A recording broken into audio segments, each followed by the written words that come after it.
So it is actually possible to become the President of the United States of America without ever being elected due to the nature of the 25th Amendment to the Constitution, which was adopted on February 10th, 1967. So Section 1 of the 25th Amendment states that if a president dies or resigns or is otherwise removed while in office, then the vice president will become the president. And this is opposed to the vice president merely assuming the powers and duties of the presidency without actually becoming the president and merely, serving as acting president. This was a problem prior to the adoption of this amendment, prior to 1967. For example, William Henry Harrison was a very early president.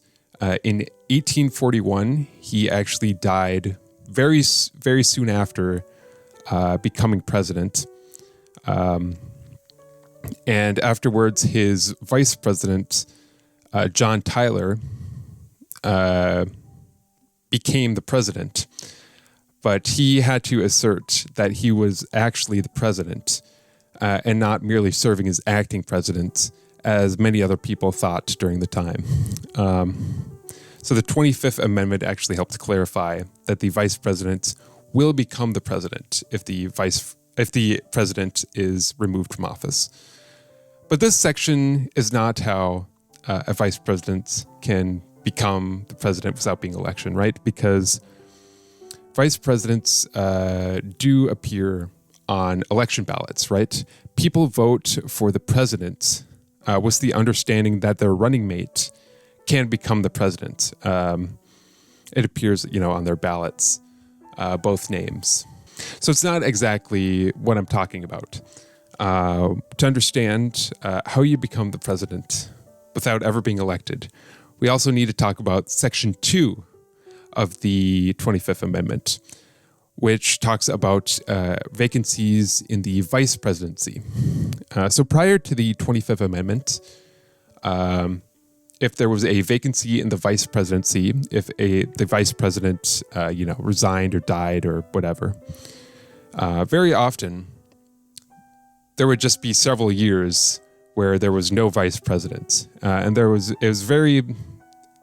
are quite a lot of periods in American history where there just was no vice president, and sometimes for several years. The 25th Amendment created a way in which there could be a new vice president to fill a vacancy. So if the vice presidency has a vacancy, the president will actually nominate a vice president. They will nominate someone who they think should be the vice president. And then Congress will actually need to confirm the president's nomination. And if the nominee is confirmed by Congress, then that nominee will become the vice president. You might actually see already how you can become the president without actually ever being elected, right? If a vice president dies or resigns while in office, and the president appoints a new vice president, right? That is confirmed by Congress. And then afterwards, the president is removed from office or dies or whatever.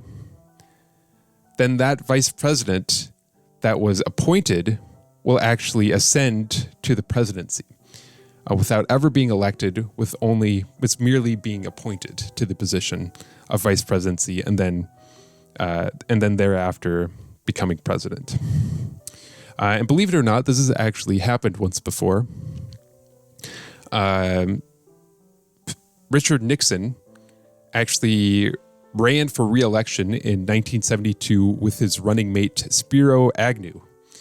And they would actually end up winning that re-election. But just a year later, in 1973, Spiro Agnew would actually resign because of a scandal involving illegal campaign contributions and also a scandal involving tax evasion.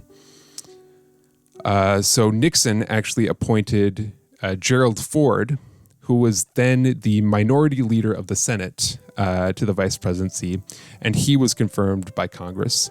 Gerald Ford became the vice president. But then just a year later, in 1974, Richard Nixon would actually resign because of the Watergate scandal. And Gerald Ford would ascend to the presidency without ever being elected. And to top it off, Gerald Ford actually ran for re-election, but he actually lost. So Gerald Ford truly never won a presidential election, despite serving as the president for several years, which is pretty insane to think about. Now, I don't think that this is necessarily like undemocratic, right? Because the vice president still has to be appointed by the president, who is elected, and confirmed by the members of Congress, who are all, elected also by the citizens of the United States. So I don't think this is necessarily, a bad thing. I just think it's quite interesting how this is possible. While we're here, we might as well talk about the rest of the 25th Amendment, because the rest of the 25th Amendment is actually quite fascinating. So please stick around as we dive into Section 3 of the 25th Amendment. A president can actually declare that they are unable to discharge the powers and duties of the presidency by submitting a written declaration to both the president pro tempore of the Senate and the Speaker of the House. Afterwards, the vice president will serve as acting president. They will assume the powers and duties of president without actually becoming the president, right? And then the president can actually regain their powers after declaring in writing to be able to again discharge their powers once again. And this section has actually been invoked 4 times. Once by Ronald Reagan during a colon cancer surgery, during which his vice president George H.W. Bush served as acting president. Twice, George W. Bush had a colonoscopy on 2 separate occasions, both of which Dick Cheney actually served as acting president. Some might argue that Dick Cheney served as acting president for Bush's entire administration, but I digress. And finally, recently, Joe Biden had a colonoscopy during which Kamala Harris actually served as acting president after Joe Biden invoked the 3rd section of the 25th Amendment. And finally, we reach the last section, Section 4 of the 25th Amendment, which is regarding what happens if a president is unable to discharge the powers and duties of presidency, but is unable or unwilling to invoke Section 3 of the 25th Amendment. If this happens, the vice president, along with the majority of the president's cabinet, can actually agree to submit a declaration stating that they do not believe that the president is able to, discharge his duties, after which the vice president will actually become the acting president. Now, the president can actually submit, if this happens, right? If the vice president and cabinet agree to invoke Section 4 of the 25th Amendment, the president can actually then submit a written declaration of their own, claiming to be able to discharge their duties. After which the vice president and the cabinet will then have 4 days. They will have another chance to issue a second declaration, reaffirming their original declaration that they still do not believe that the president is able to discharge their powers and duties. If this happens, then it has to go over to Congress, who then has to decide whether they think that the president is able to perform their duties based off of a 2/3 vote. which, if that passes, that means that the vice president will continue to be acting president. So the fourth section of the 25th Amendment has actually never been invoked by any president.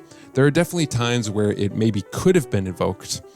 Ronald Reagan, during his administration, was actually shot during an assassination attempt. Like right after being shot, he was rushed to the hospital and he was rushed straight into surgery without ever having time to invoke Section 3 of the 25th Amendment. Arguably, the vice president at the time, George H.W. Bush, probably could have invoked Section 4 of the 25th Amendment and became, acting president until Ronald Reagan, awoke from his surgery. But that didn't happen. For some reason or another, George H.W. Bush decided not to invoke the Section 4 of the 25th Amendment. Also, speaking of Ronald Reagan, there were calls towards the end of Ronald Reagan's presidency.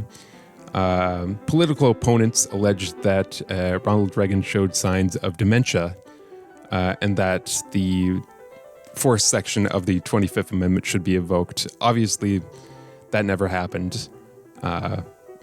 It must suck to have a president that everybody thinks has dementia. Okay, anyways, that was a brief overview of the 25th Amendment. Pretty interesting, I think. Hopefully we'll never need to know about this because that'll mean that there's absolute chaos going on. But yeah, that's pretty much it.